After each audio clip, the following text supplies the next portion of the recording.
Kamala Harris stepped into the presidential race, what, 2-3 seconds ago? A lot has happened already. Singer Charli XCX just tweeted 3 little words that will soon be added to the list of iconic 3-word phrases from history. Yes, we can, we the people, and now Kamala is Brat. If you're laughing, congrats on being extremely young and online. If you're not laughing, it may be time to start using eye cream. Brat is Charli XCX's newest album, but also so much more. Here's the artist herself explaining what it means to be Brat.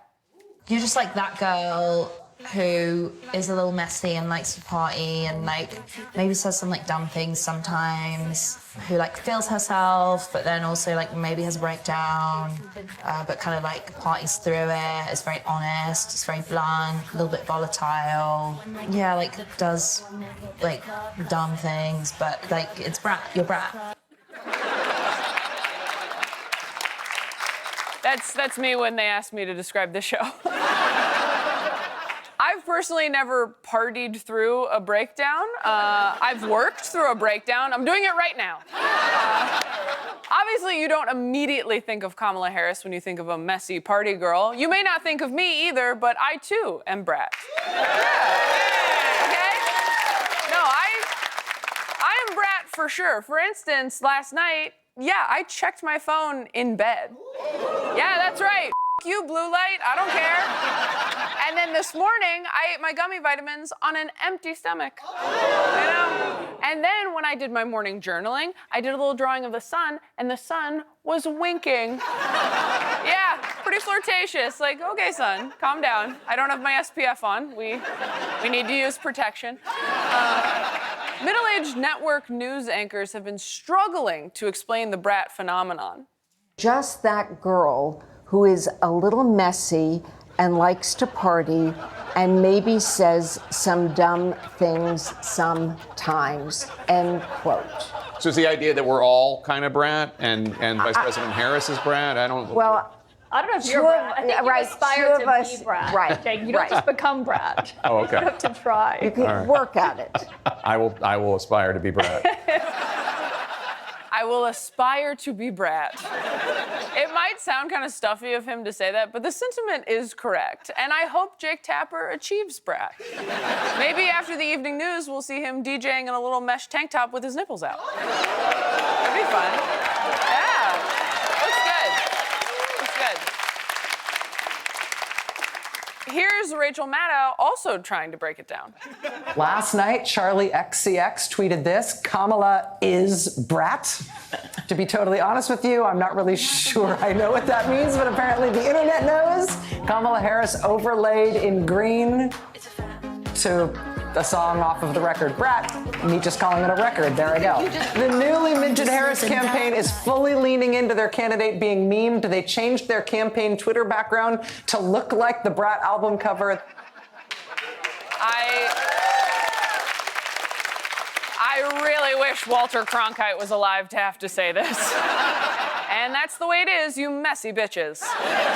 It's so funny to call it the record Brat. I mean, it technically is a record, but that's like calling Vivaldi's concertos a great playlist. Like, yeah, that's true, but use different words.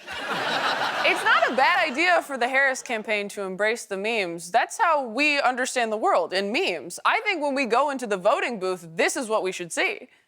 Right? Not me exercising my civil rights. Slay. Memeing and internet culture is great for so many reasons. For instance, one of the most viral songs, Apple, from the Brat album, actually has a deeper meaning. To be talking about generational trauma in this way and a little TikTok dance like this that like people are doing to is so fascinating to me. Like, what other artist is making you do a stupid TikTok dance to generational trauma? I can't name one. Like, that to me is her superpower as an artist. Yeah, exactly. Having fun makes difficult topics easier to broach. Memes get young people more politically engaged. I had no idea what elections were before TikTok. How did 20-year-olds decide between Jimmy Carter and Ronald Reagan without seeing them both do a little dance? Fact Facts are facts. Kamala is Brat, and nobody is calling Donald Trump Brat, except maybe every nanny he's ever had. I think this is a great moment for the Harris campaign. Tons of politicians don't properly embrace internet culture. Not naming any names, but now I think it's time to Pokemon go start the show.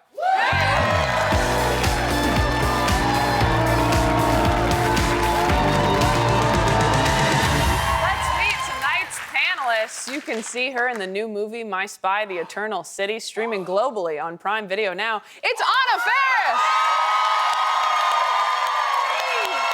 Yeah, Dude, I love being here. I love you. Thank you. All right. You can hear his Andy Richter call-in show on the Conan O'Brien channel on Sirius XM. It's Andy Richter!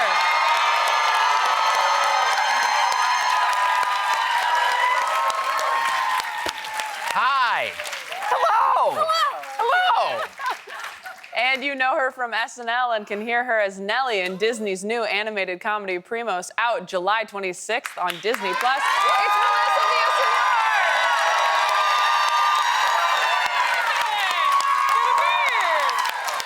Hi. All right. Buckle up, everyone, because tonight you'll all be playing for the Peace Bear Beanie Baby.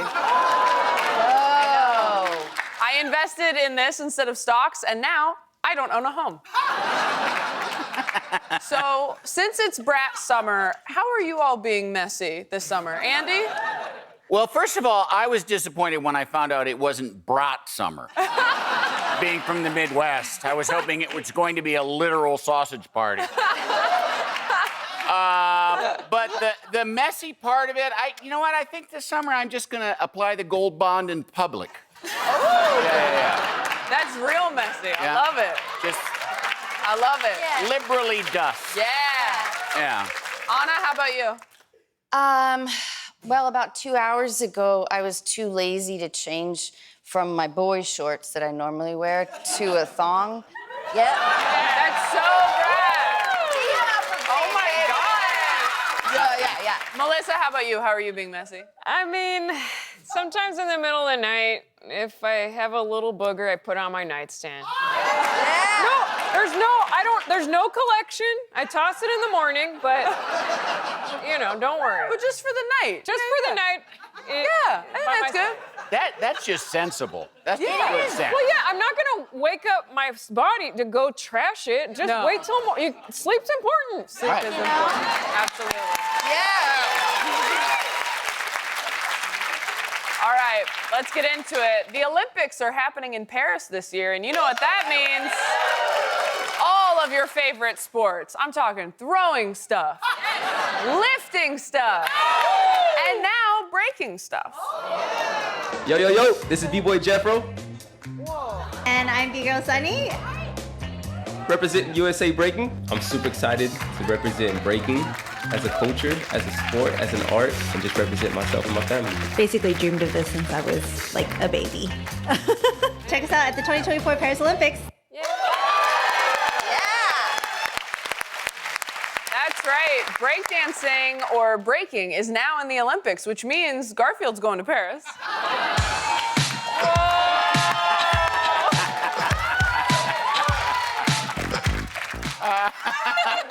There's somebody that works here who's just been waiting for that moment. I need to use this Garfield breakdancing.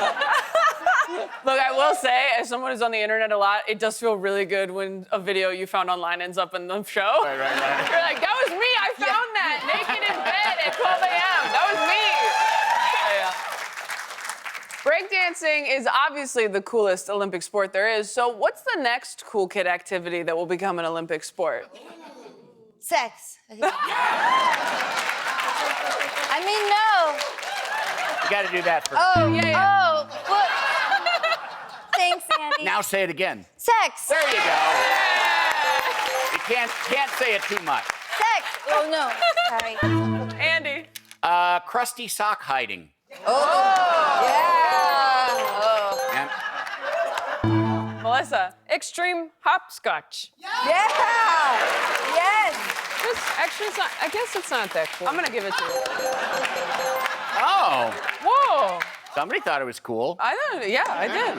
There's a new trend. There's a new trend in the world of travel. No, I'm not talking about not traveling because of the Microsoft breaking thing. I'm talking about raw-dogging flights.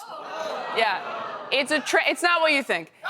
It's a trend that involves boarding a flight without any headphones, books, or entertainment and just staring at the in-flight map like a sociopath.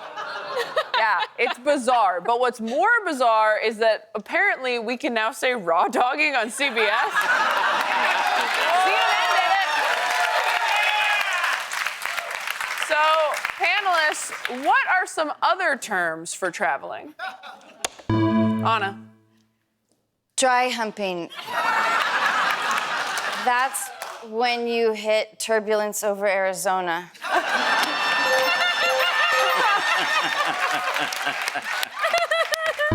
Andy. Edging. Oh. When you slowly take over the armrest.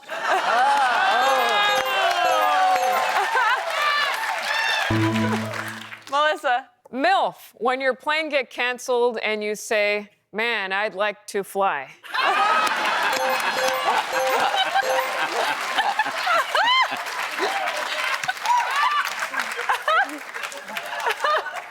Oh, that got me. We all know planes were disrupted this weekend, but so were the planes of the land, trains. 4 trains in the UK were delayed Friday when a pet tortoise wandered onto the tracks. I relate to this tortoise. Sometimes I want to leave it all behind, too. That's why I tour. It's microdosing running away. I need to know his motivation. So as this slow-moving renegade, tell me, what are you doing on those train tracks? Melissa. Everyone was throwing me at other Mario Karts, so I quit. Andy. Well, I've been forced to take the train because my car got repossessed. I'm in the middle of a messy divorce. Oh, yeah. There's a backstory. Mm-hmm. A lot of pathos in that one. Yeah, a lot of pathos in that one. Those tortoise voices were on point. Melissa's currently in the lead with 1,700 points. When we come back, we're doing some of the most highbrow comedy you've ever seen. Move over, John Oliver. Stick around.